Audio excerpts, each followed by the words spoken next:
Praise the Lord, everyone. Praise the Lord. Praise the Lord. Man, thank each of you for joining with us for today's daily Bible study coming from Charlene's Outreach Ministries. We have a wonderful and powerful lesson for today.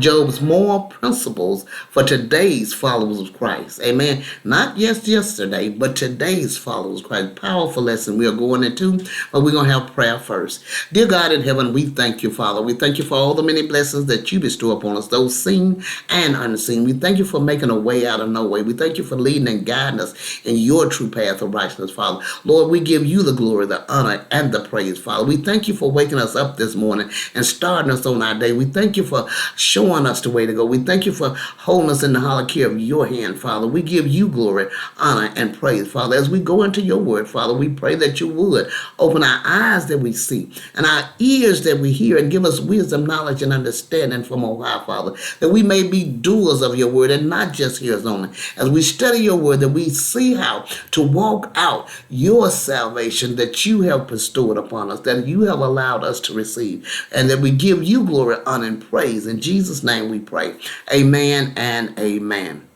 All right, our lesson, Job's moral principles for today's followers of Christ. Amen. As we look at Job's life and we continue throughout this month talking about the kingdom of God and the kingdom of heaven, amen, we see that Job here was a person that was tested to see where his, tried, you can say tested or tried, to see was he was able to withstand that he was going to withstand. And make it with Job's was Satan testing him. And so we look at Job. It is a wonderful book to read on how Job had great possessions. He had children, and how he gave homage to God at all times, amen, for what God had done and was doing in his life and for protection of his family and all these things. And as we see this, Satan came as the other children of God came to and God was telling, Satan, Job is an upstanding man. He's a man that fears God with all his heart. And Satan said, well, of course he does. You got a protection around him. Well, the Lord God allowed Satan to try Job, and he took all his children, and he lost all his riches, and ended up with sores all over from his head to his feet. Amen. And that is an awful situation to be in, I tell you, because I have personally lived through, and I'm not going to say that I was in the situation Job was in, no kind of way, no near, nope. I ain't going to even claim that.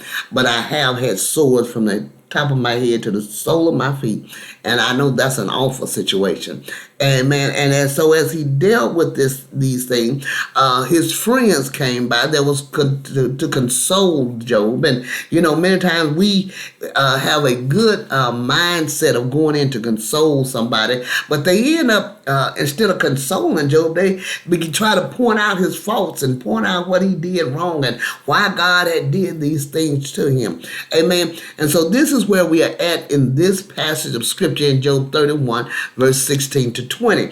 As we look at Job offered a long list of if-then statements calling down a curse on himself if he had failed to do the right thing to for any person doing it throughout any situation. And so Eliphaz, the one that has come up to him at this time, had charged him with having withheld his bread from the hungry, and that his wickedness was great, and that he had taken a pledge from his brother for just for any reason. I'll take that pledge, knowing that they weren't able to keep it. And he had stripped the naked of their clothing, wasn't even willing to give clothing. But Job said, no, you got the wrong person. You got the wrong person. Verse 16 to 18 says, if I have kept the poor from their desire or caused the eyes of the widow to fail, which means if I didn't feed the widow, I didn't help them out. Verse 17, or eaten in my morsel by myself so that the fatherless could not eat of it. If I'm sitting there with a big plate in front of me and I'm knowing you hungry and I don't even give you a piece of bread, this is not me. It said, verse 18 said, but from my youth I reared from him as a father, from my mother's womb I guided the widow. He said from the time, I would believe this is saying from the time he was left his mother's home and began to walk out as a man, to walk through the life of manhood, that he, even as a young man, and many times when we're in our young stage, we're a little wild, a little weary in our thought process. He said, but even then, I was willing to give to those that was in need. Amen. Eliphaz had charged Job with dealing unjustly with the widow, the fatherless, and the poor in chapter 22, verse 4 through 9. But Job denied all such wrongdoing. Even as a young man, he had concern for the needs of the helpless. He cared for those that was in need. Verse 19 and 20 say, if I have seen anyone perish for lack of clothing, or any poor man without covering, if this his heart has not blessed me, and if he was not warmed with the fleece of my sheep, he's saying, if I didn't take my personal belongings and pass it and give it to those that was in need, that was in worse shape than I was in, and help those that was in need, that was not me. I was the one that was willing to give, as I said, and about to close off my back to help him out. Amen. Eliphaz had charged Job with taking the clothes of a debtor as collateral. In those days, was something that they, it's kind of like us when we go to the pawn shop. You remember those?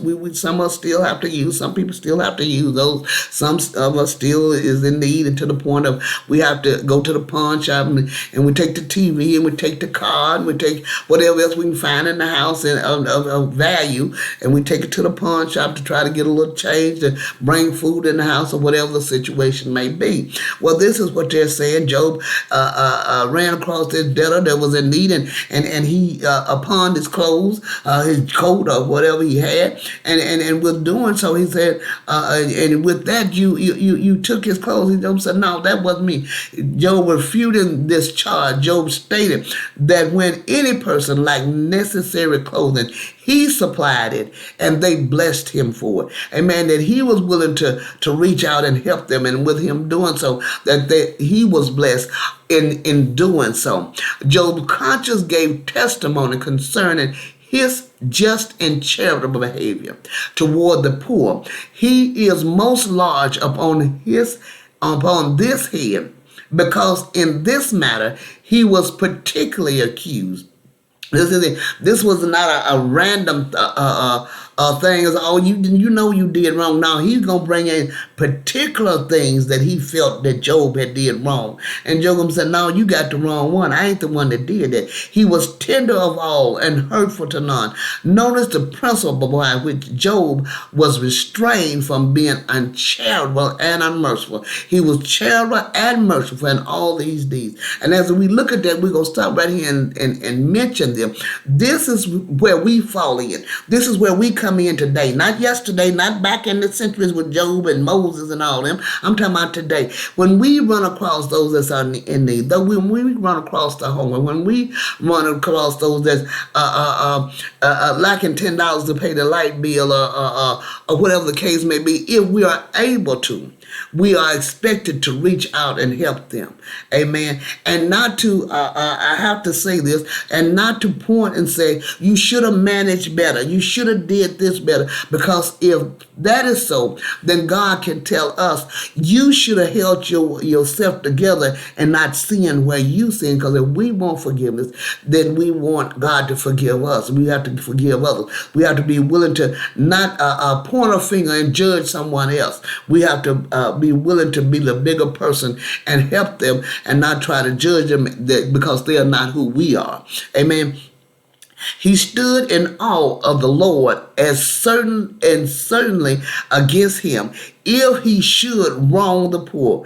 Regard to worldly interests may restrain a man from actual crimes, but the grace of God alone can make him hate, dread, and shun sinful thoughts. and desires. As we know, the scripture says that we are to hate and shun evil. Amen. And in this, when we do this, then we come closer to the kingdom of heaven. We get more upright in our standing with God. Amen. And doing what we are supposed to do. We get closer to God. We can have a closer relationship with Him. Amen. This is a powerful lesson as we look at things that we can do, as Job was doing. He was helping the poor. He was willing to put clothes on the back of those that need it. He was willing to feed the hungry, whatever the case may be. Let us be that person that's willing to reach out and help those that's in need. Amen. This is a great and powerful lesson. I pray you meditate on this lesson and have a wonderful and blessed day. God bless you. You are filled